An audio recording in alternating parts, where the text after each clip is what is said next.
So here's can you see the new screen now? Yes. Okay, good.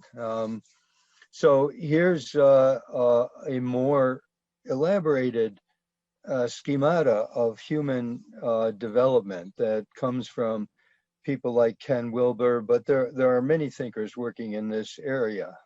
He's just one of the most famous of them. And they often associate the developmental stages in human consciousness with colors, right? And so you can see on this stage moving up, there's the red or the tribal. In the parallel would be not just primitive humanity, but children. You know, all of us when we were 4 years old were in this red stage, this egocentric stage, and so on. And but beyond that, people become socialized. Children become socialized. Mommy and daddy say, you know, good girls don't do that, nice boys don't do that. And eventually we become assimilated into our language, our religion, our culture, our nation, and so on. And we move to you can see on the chart, the amber stage. We become ethnocentric or nation-centric.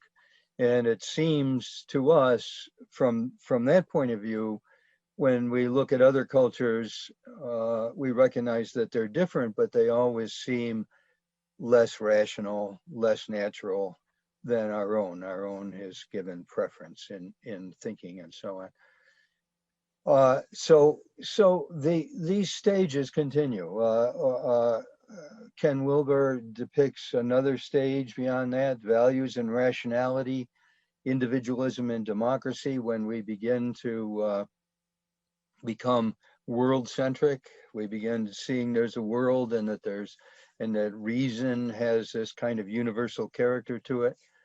And then beyond that, once we're world-centric, people become more pluralistic. They begin to appreciate the difference in cultures and so on, where people are relativistic, no longer prefacing their own culture as they did in the ethnocentric.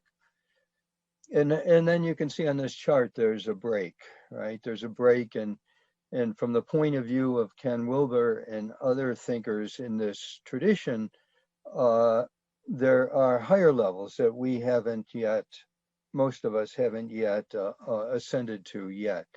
The integral level has 3 dimensions to it, and the second dimension you can see, which is light blue, it sees the world as alive and evolving. It's holistic and cosmocentric.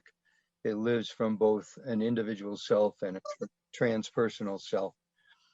So I take, you know, I don't think there's any one schemata that is, you know, can be considered the correct schemata, but I take this general idea of the need for human beings to continue to develop emotionally, spiritually, cognitively, morally, as being correct. And I want to make the case with you today when we talk about the Earth Constitution that it is a key element in that kind of transformational process.